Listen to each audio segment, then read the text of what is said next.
नमस्कार, मैं हूं निर्देशक राव और दृष्टिकोण प्रोडक्शंस में आपका स्वागत है। अगर आप चैनल पर नए हैं तो पहले सब्सक्राइब कर दीजिए दृष्टिकोण प्रोडक्शंस के चैनल को।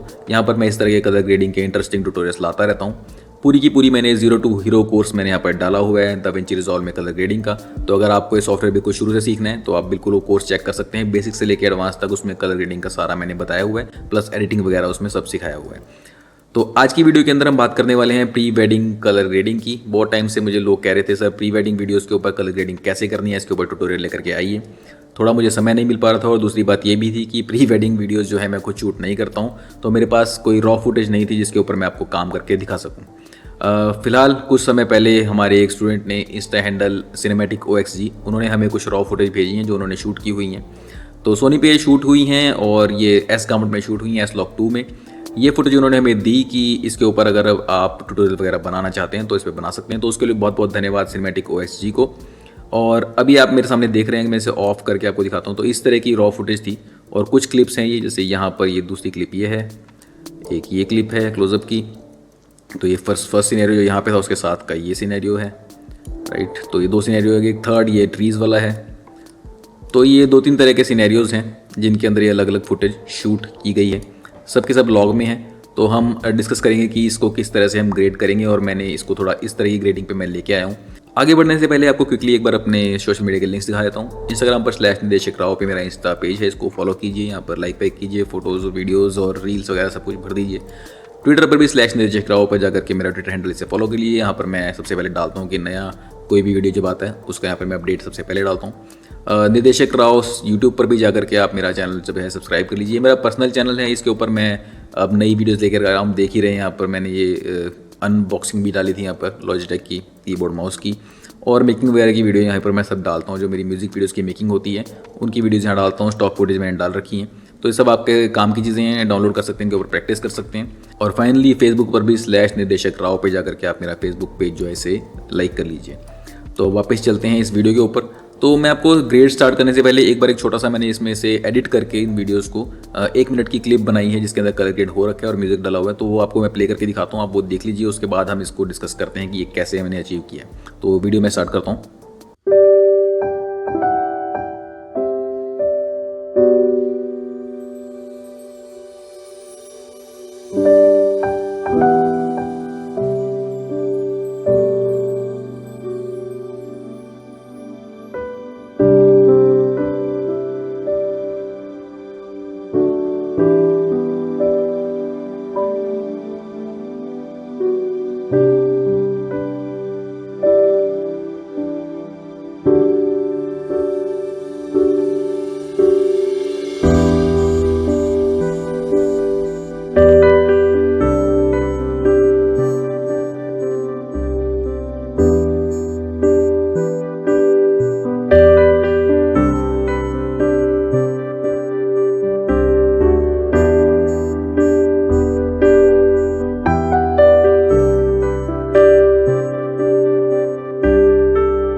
तो आपने ये वीडियो देखी, इसके अंदर मैंने एक थोड़ा सा बैकग्राउंड में म्यूज़िक डाला था और कुछ ये कलर ग्रेड किया हुआ है।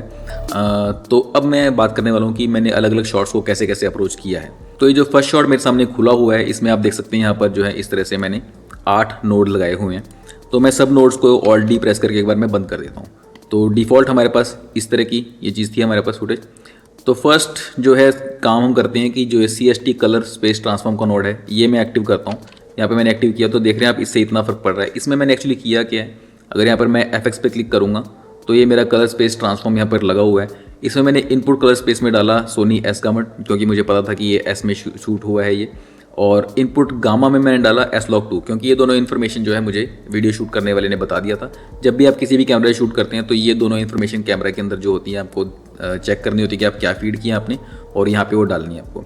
आउटपुट कलर स्पेस में मैंने दोनों जगह पे किया है Rec 709, दैट्स इट। बाकी टोन मैपिंग जो है दाविंची रिजॉल्व रहेगी, बाकी कुछ इसमें छेड़ने की जरूरत नहीं है। उससे आप इस जगह तक यहाँ पर जो है इसको ला सकते हैं। अब इससे थोड़े से आप देख सकते हैं कि मैं इसे ऑफ करता हूँ एक बार Ctrl+D से और दोबारा ऑन करता हूँ, तो कलर इन्फॉर्मेशन वगैरह जो है ये मेरी सही आ गई। बेसिकली कलर स्पेस जो है ट्रांसफॉर्म हो गया है। अब प्राइमरीज को मैं ऑन कर रहा हूँ।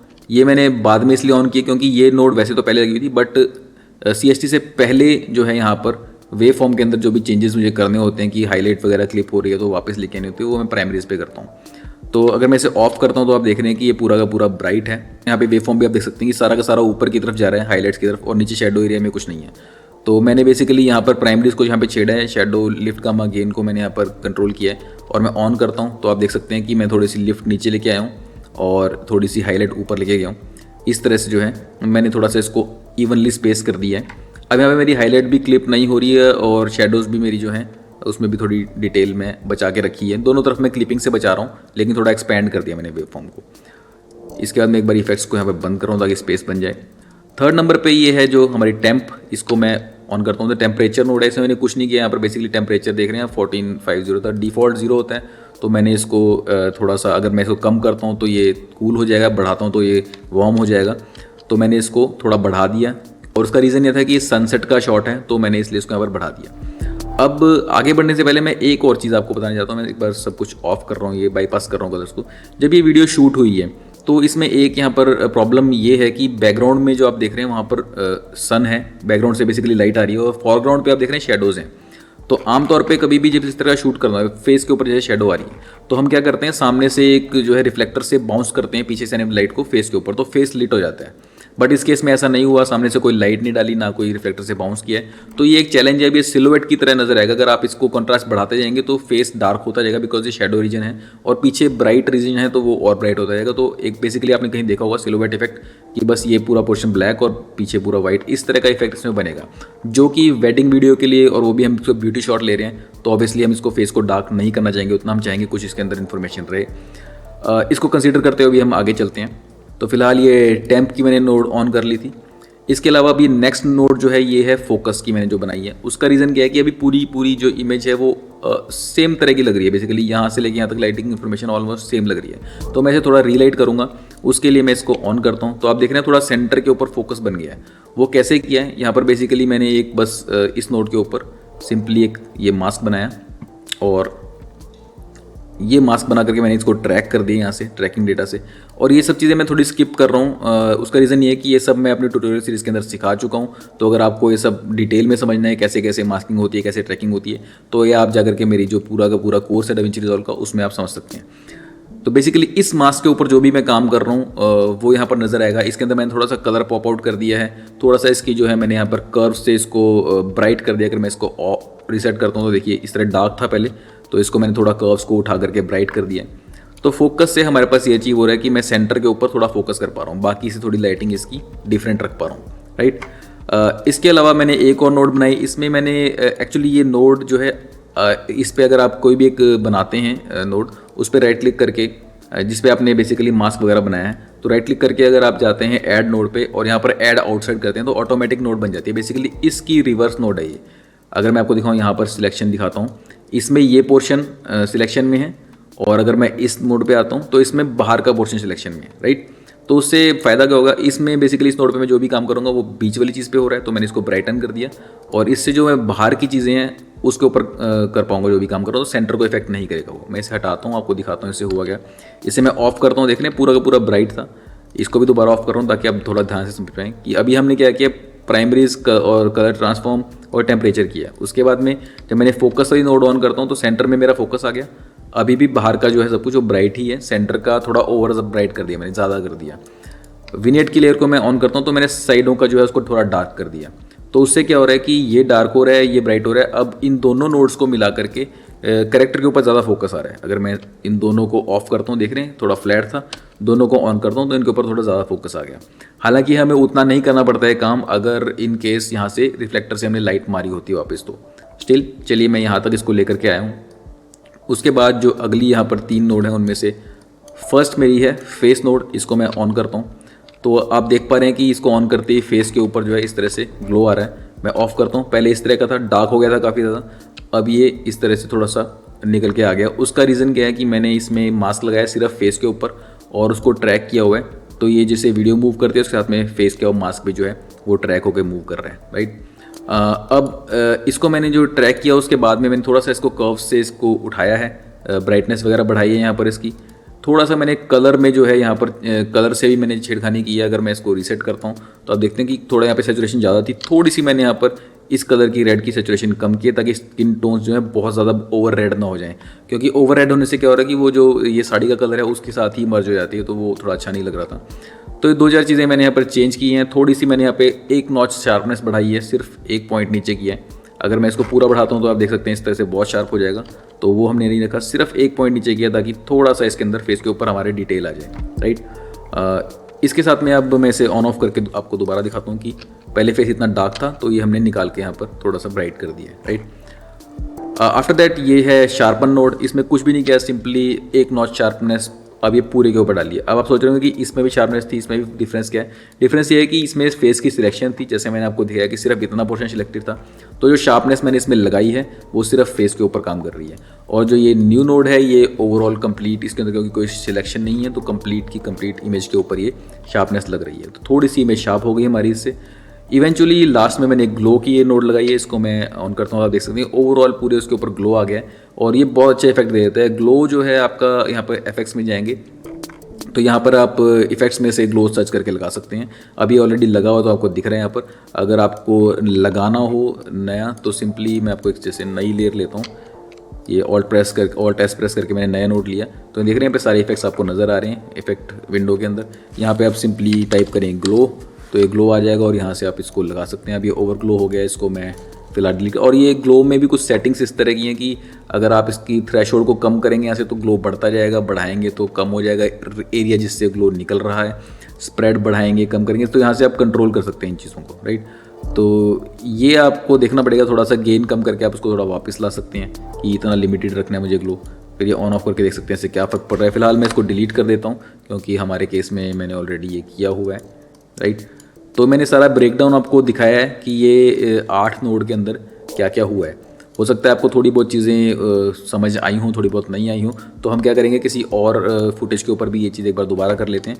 तो ये सब कुछ के कॉम्बिनेशन साथ में अगर आप इसको ऑन ऑफ करके देखें तो यहाँ से यहाँ तक हम इस फुटेज को ले आए, जो कि फुटेज ऑलमोस्ट इसमें इशू था कि सामने से बहुत डार्क थी, उसमें भी हम इतना फेस निकाल करके ले आए हैं। इससे ज़्यादा अगर आप ब्राइट वगैरह करेंगे फेस वाली लेयर को, जैसे मान लीजिए मैं दिखाता हूँ आपको, अगर यहाँ पे मैं इसे और करता हूँ तो ये बेसिकली ख़राब होना शुरू हो जाता है इसके बाद में, तो ये बेसिकली अननेचुरल लगना शुरू हो जाता है। रीज़न बीइंग क्योंकि पीछे से लाइट है तो ये ग्रांटेड है कि यहाँ से कोई लाइट सोर्स नहीं, तो शेडोज़ इस तरह की बन रही हैं फेस के ऊपर ऑलरेडी जो सपोर्ट नहीं करती इतनी ब्राइटनेस को यहाँ पर, राइट। तो आप एक लिमिट तक इन चीज़ों को पुश कर सकते हैं, उससे ज़्यादा नहीं।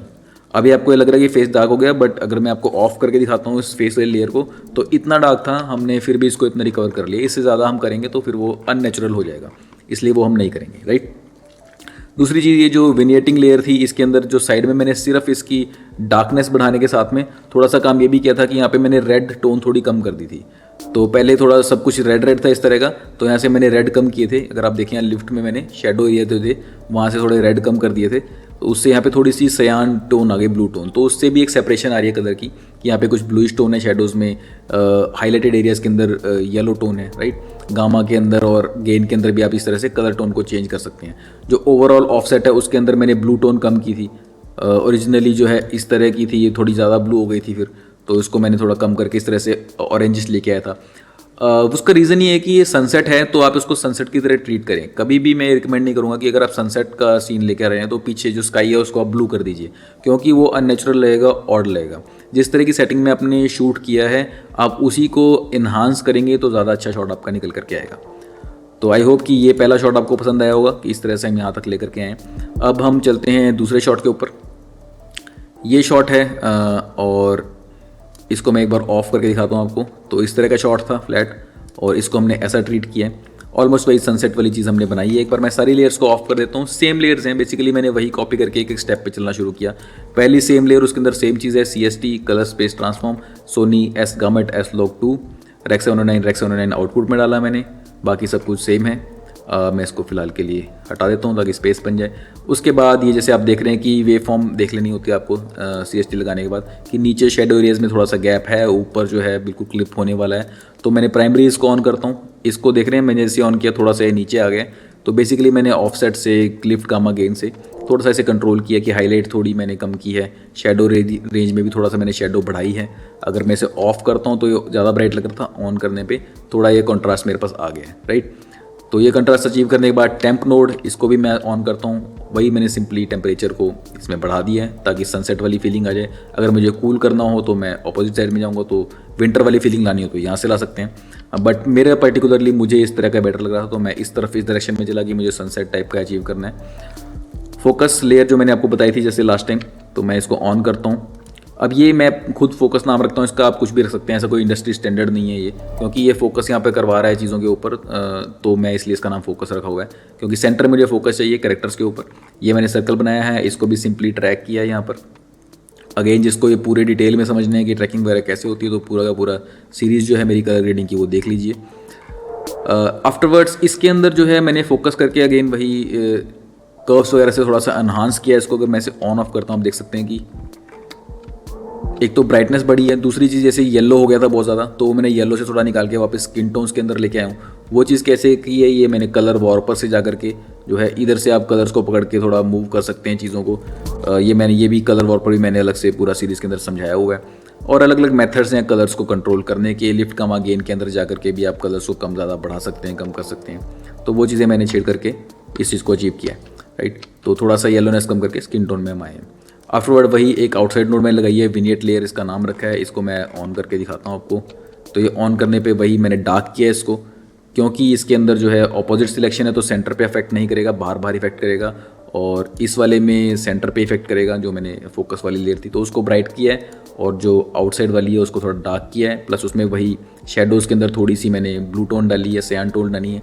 और यहाँ पर मैंने थोड़ा सा एक डिफरेंट रखा है, मैंने इसको येलो नहीं किया। अगर आप ध्यान दें तो लास्ट वाले में मैं सेंटर को येलो कर दिया था, काफ़ी येलो प्लस ऑरेंजिश टाइप में।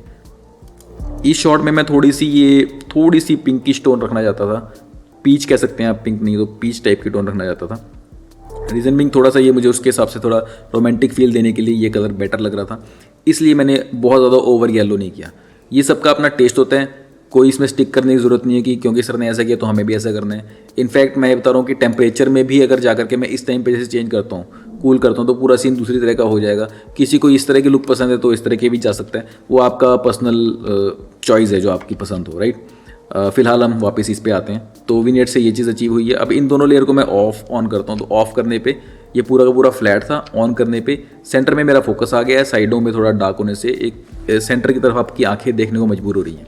तो इस तरह से आप आफ्टर शूट अपनी चीज़ों को डायरेक्ट करते हैं कि किस चीज़ पे आपका फोकस जाए, उसके ऊपर आप थोड़ा सा उस चीज़ को उठा देते हैं। जिस चीज़ पे आप चाहते हैं फोकस ना जाए उसको थोड़ा डार्क कर सकते हैं, राइट। आफ्टरवर्ड ये जो है फेस लेयर, इसको मैं ऑन करता हूँ। इसमें आपने देखा जैसे ही मैंने ऑन किया तो ये फेस के ऊपर थोड़ी ब्राइटनेस आ गई है। अगेन वही था कि बैक साइड से रोशनी है तो थोड़ा देर शेडो एरिया बनता है। तो मैं यहाँ पर ऑन करता हूँ, इसको दिखाता हूँ आपको। ये मैंने मास्क यहाँ पर लगाया हुआ है, ट्रैक किया हुआ है, और इसकी मैंने यहाँ से कर्व से थोड़ा सा उठाया हुआ है। इसको कलर वगैरह थोड़ा सा मैंने इसका चेंज किया है, क्योंकि अगर आप ध्यान से देखें तो पहले डार्क था, थोड़ा सा कलर में भी डिफरेंस था। स्किन टोन मैंने थोड़ी सी वापस इसमें रिकवर की है। आफ्टरवर्ड्स शार्पन, ये मैंने कंप्लीट शार्पन किया है। पिछली लेयर में भी मैंने थोड़ा फेस के ऊपर सिंगल शार्पन लगाया था, एक नॉच नीचे। कंप्लीट के ऊपर थोड़ा सा शार्पन किया, उससे थोड़ी सी इमेज और निकल कर आ रही है। शार्पन मैं आपको ऑन ऑफ करके दिखाता हूँ, of on. I don't know ये यूट्यूब के ऊपर ये शायद आपको नज़र नहीं आ रहा होगा, बट हाँ थोड़ा सा इससे फ़र्क पड़ता है, थोड़ी सी इमेज जो है पॉप आउट हो जाती है। फाइनली एक वही ग्लो लेयर, जो कि बड़ी इंटरेस्टिंग चीज़ है, ये पूरी की पूरी सीन के अंदर तो एक जान से डाल देती है, राइट। तो ग्लो में वही सेटिंग वगैरह आप यहाँ पर छेड़ सकते हैं। अब आपको समझ आ गया कि मैंने जो ये प्रोसेस इसमें किया है वही यहाँ पर किया है। एक्चुअली वही प्रोसेस मैं आगे भी रिपीट किया। इस केस में तो मैंने सिंपली जो ये वाली लेयर थी इससे कॉपी कर दिया ग्रेड यहाँ पर, और जो थोड़ी सी मुझे चीज़ें चेंज करनी थी उनको मैंने एडजस्ट कर लिया, राइट। अगर मैं आपको दिखाता हूँ कि क्लिप्स ऑन कर लेते हैं, इसके ऊपर मैं ये वाला ग्रेड लगाता हूँ एग्जैक्टली। तो अगर आपको ये शॉर्टकट बताया तो वैसे आपने पता ही होगा बहुत लोगों को जिन्होंने कोर्स देखा हुआ है। अगर इस क्लिप के ऊपर मुझे दूसरी क्लिप का ग्रेड लगाना है तो मैं इसको सिलेक्ट करूँगा, क्लिप को दूसरी क्लिप पे आकर के मिडल माउस बटन प्रेस करूँगा तो उसका ग्रेड लग जाएगा। तो देखने की पिछली लेयर पे जो भी हमने काम किया वो सारा का सारा जब मैं इस पर ट्रांसफ़र करता हूँ तो इस तरह का इफेक्ट आ रहा था। तो ये बहुत सारी इसमें इशू थे। यहाँ पर मैं प्राइमरी में जाता हूँ तो सब ऑल ओवर द प्लेस था, तो मुझे इसमें गेन वगैरह सब चीज़ें वापस से कंट्रोल करनी पड़ी। तो वो सब दोबारा कंट्रोल करके मैं इस जगह पे पहुँचा। तो मैंने ये सारे चेंजेस सब नोट्स के अंदर किए हैं। इसको मैंने आपको क्यों दिखाया ऐसा करके, अब आप देख रहे हैं ये दोनों की दोनों फुटेज जो हैं अब आपको सेम लग रही हैं। शूट भी सेम टाइम पे हुई थी, बट सेम कलर ग्रेड अगर दो फुटेज पे लगाता हूँ तो इतना प्रॉब्लम आता है। इसके ऊपर मैं इसका ग्रेड लगाता हूँ तो देख रहे हैं इस तरह ख़राब हो जाता है। सेम अगर मैं इस फुटेज के ऊपर दूसरे का ग्रेड लगाऊंगा तो देखना क्या होता है। मैं मिडिल माउस बटन प्रेस करता हूँ यहाँ पर, ये देखिए इतनी ओवर ब्राइट हो जाएगी।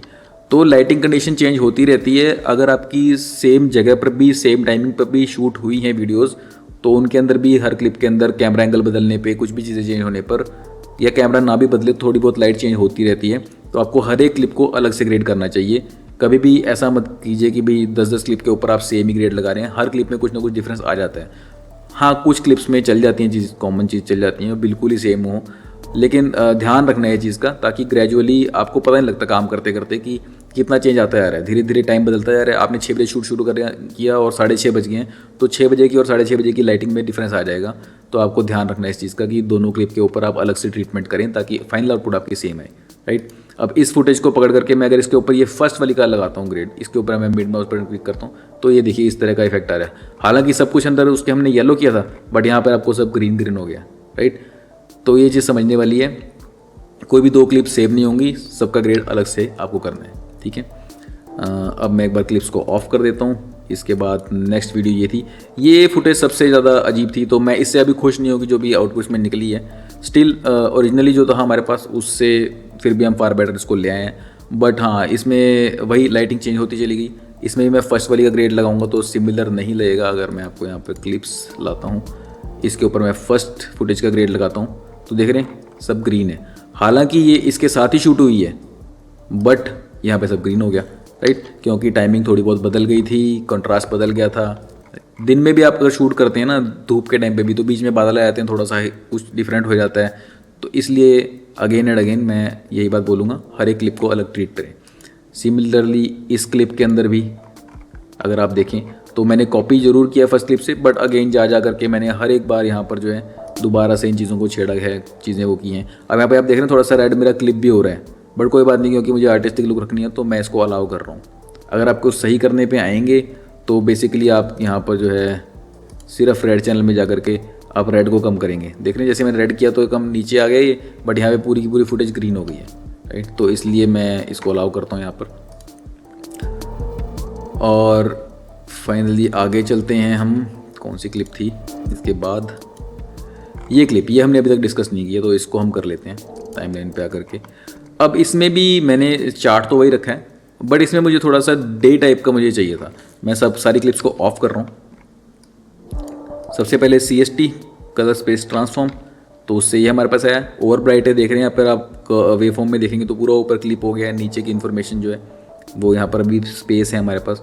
तो मैं प्राइमरी ऑन करता हूँ, इसमें मैं बेसिकली इसको ऑफसेट करके नीचे ले आया, राइट। थोड़ा सा शेडोज मैंने क्लिप होने दिया, ये पोर्शन है जो डार्क ज़्यादा हो गया। इसको ओवर भी नहीं हम नीचे लेके जाएंगे, शेडोज में और जैसे नीचे करता हूँ तो देख रहे हैं बहुत ज़्यादा ओवर डार्क हो गया। तो इस स्पेस के हिसाब से नहीं, आप ओवरऑल इमेज को भी देखना, मैंने यहाँ से ज़्यादा इसको लूज़ नहीं किया।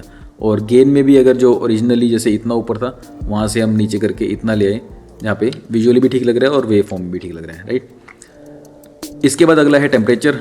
अब इस केस में मैं टेम्परेचर ऑन कर रहा हूँ, ऑफ कर रहा हूँ, आपको बहुत कम फर्क पता लग रहा होगा। ध्यान से देखिए, ये ऑफ, ये ऑन। तो ऑन में मैंने बेसिकली थोड़ा सा कूल किया है इसको।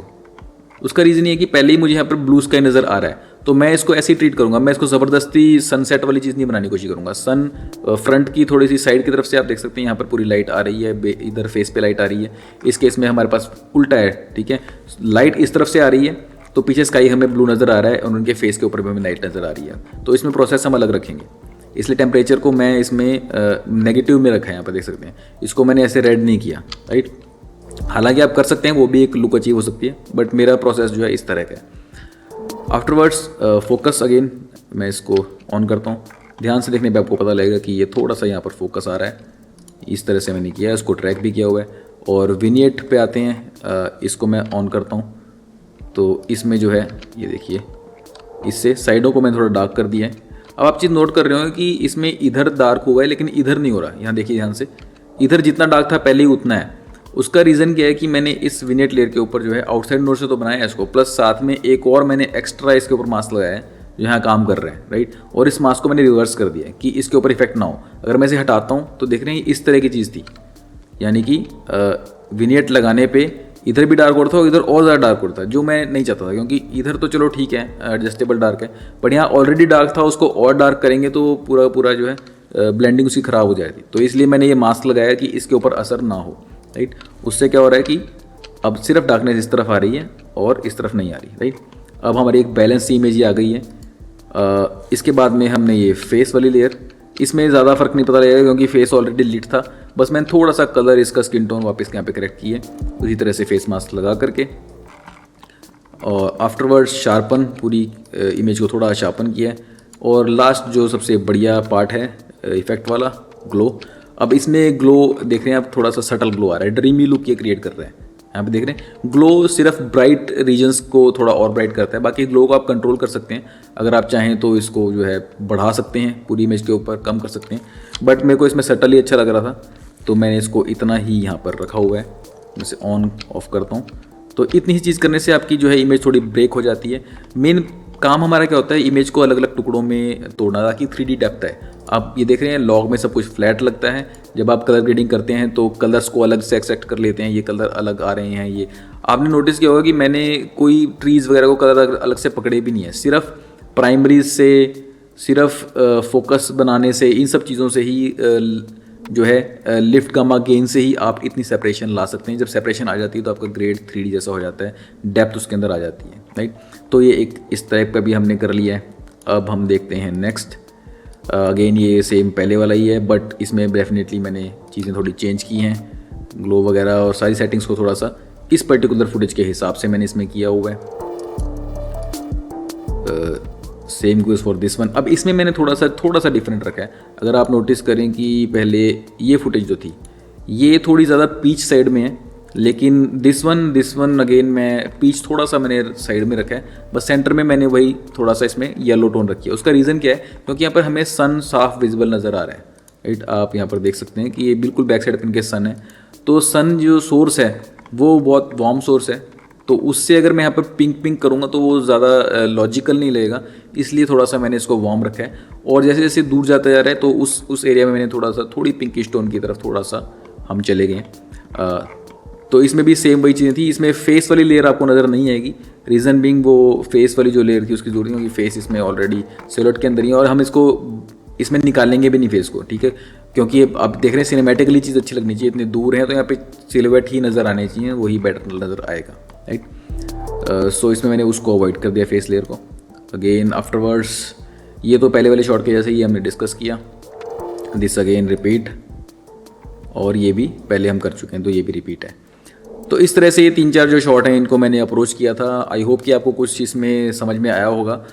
जो भी अगर आप लोगों को लग रहा है कि डिटेल इसमें मिस हुई है कि मैंने एक स्टेप नहीं आपको बताया, उसके लिए आप जो मेरा कंप्लीट कोर्स है 0 to हीरो वाला, वो जा करके देखें। उसके अंदर मैंने 20 लेक्चर जो बनाए हैं उसमें सारी चीज़ें डिटेल में बताई हुई हैं कि ये एक चीज़ कैसे होती है। तो वो मैं सारी जो है स्पून फीडिंग इसमें नहीं कर रहा हूँ। बस आपको एक चीज़ मैं थोड़ी सी बताता हूँ इंटरेस्टिंग इसमें।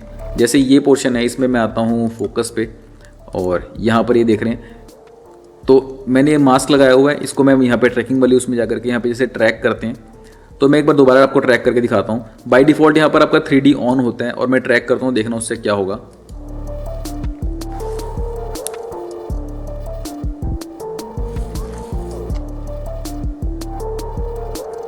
तो जैसे ये फेस टर्न करने लगे आप देख रहे हैं कि ये पूरा का पूरा मास्क भी टर्न हो रहा है, तो ये 3D रोटेशन फेस की रोटेशन के हिसाब से चेंज हो रही है। तो ये मैं नहीं चाहता हूँ, क्योंकि इस तरह से मैं नहीं चाहता कि मास्क मेरे यहाँ से वहाँ मूव करता रहे।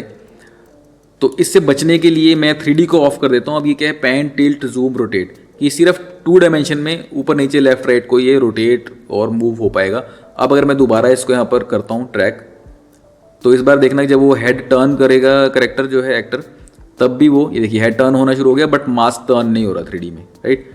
तो आप सोचेंगे कि 3D का फ़ायदा क्या। कुछ केसेस में आपको 3D चाहिए होता है, आप सिर्फ फेस को वो कर रहे हैं ट्रैक मान लीजिए, और फेस 3D मूव कर रहा है, तो आप चाहेंगे कि साथ में मास्क मूव करे, या कोई आप रिस्ट वॉच को कर रहे हैं, किसी भी ऐसी सॉलिड ऑब्जेक्ट को कर रहे हैं, तो आप जो है इसको 3D को यूज़ कर सकते हैं, राइट। तो एक छोटी सी ट्रिक है, आपको मैंने बता दी है ये। उसके अलावा बाकी शॉट्स का आपको क्लियर हो ही गया है सारा कुछ कि किस तरह से हमने ये अचीव किया है। इवेंचुअली इसके बाद आप सरेंडर कर लें, बढ़िया सा म्यूजिक के हाथ में एडिट आपने ऑलरेडी किया होगा, और आपकी जो है वीडियो बढ़िया निकल करके आ जाएगी। अगेन ये सब ट्रिक्स जो हैं ये आपको हेल्प करने के लिए हैं। मैं किसी को भी ये नहीं बोलता कभी भी कि इस तरह का ही ग्रेड करो। राइट। क्योंकि वेडिंग वीडियोस के लिए भी जब लोग मुझे बोल रहे थे प्री वेडिंग के ऊपर आप कैसी ग्रेडिंग करनी है ये समझाएं, कोई एक फिक्स्ड रूल नहीं होता किसी चीज़ का। जैसा आपने शूट किया है, अभी सारी की सारी फुटेज जो है प्री वेडिंग के लिए ही है। किसी में हम इस तरह का सनसेट वाला इस तरह की फील ला रहे हैं, थोड़ी रोमांटिक टाइप वाली, किसी में हम थोड़ी रॉयल फील लेके आ रहे हैं, थोड़ी इसके अंदर वार्म्थ ज़्यादा है, ठीक है, गोल्ड ज़्यादा नज़र आ रहा है, गोल्डन चीज़ नज़र आ रही है क्योंकि इनकी ड्रेसिंग और ये सब इस तरह की ज़्यादा लग रही है जो इसको हमें और उसको उठाना चाहिए, एनहांस करना चाहिए, राइट। किसी केस में हम बिल्कुल ही जो है डे टाइप का शूट जो है हमने उसके हिसाब से ब्लू स्काई वगैरह किया है क्योंकि बीच वाली फीलिंग है। तो हर एक शॉट के हिसाब से डिपेंड करेगा कि आपको कैसा कलर वहाँ पर रखना है, ठीक है। और अगर आपको चाहिए कि आप इसके अंदर वार्म करें तो आप इसके अंदर भी वार्म कर सकते हैं। टेम्परेचर पे मैं जा करके मान लीजिए इसको वार्म बढ़ाए तो नॉट बैड, ये भी एक तरह की लुक है, ठीक है। आप इस तरफ भी जा सकते हैं। सिर्फ मैंने अभी तो इसको सिर्फ टेम्परेचर को मैंने यहाँ पे बढ़ाया है, अब लेकिन लिमिट से ज़्यादा करूँगा तो ऑब्वियसली ख़राब हो जाएगा। थोड़ा टेम्परेचर बढ़ा करके फिर जो चीज़ें इससे ख़राब हो रही हैं दूसरे नोट्स में जा करके उनको ठीक करें तो ये एक वार्म लुक भी यहाँ पर आ जाएगी।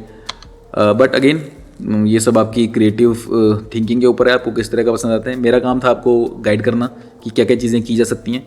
अब किस किस तरह के लुक्स बनाने हैं ये आप लोगों के हाथ में है और मुझे पूरी उम्मीद है कि आप बढ़िया बढ़िया जो है लुक्स डेवलप करेंगे इन टेक्निक्स को इस्तेमाल करके।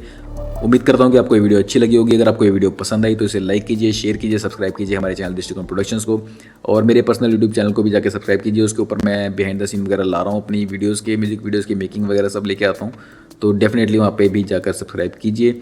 मेरे सोशल मीडिया के हैंडल्स यहाँ पर दिए हुए हैं, इंस्टा वगैरह पर सब पे जाके लाइक फॉलो शेयर सब कर दीजिए। कोई क्वेश्चन हो आपको इस वीडियो से रिलेटेड जो मैंने इसमें बात की है समझना हो तो नीचे कमेंट सेक्शन में बताइए मुझे, डेफिनेटली मैं उसका आंसर करूँगा। और जिसने पूरा कोर्स करना है, पूरा का पूरा समझना है DaVinci Resolve कैसे काम करता है, अभी तक देखा नहीं है मेरा कोर्स, तो जाकर के प्लेलिस्ट है इसी चैनल के ऊपर DaVinci Resolve की, मैं कहीं पे लिंक में भी डाल दूंगा यहाँ पर एंड स्क्रीन के ऊपर, वहाँ से आप जा करके देख सकते हैं। फिलहाल के लिए इतना ही, मिलते हैं नेक्स्ट वीडियो में, तब तक के लिए राव की ओर से नमस्कार।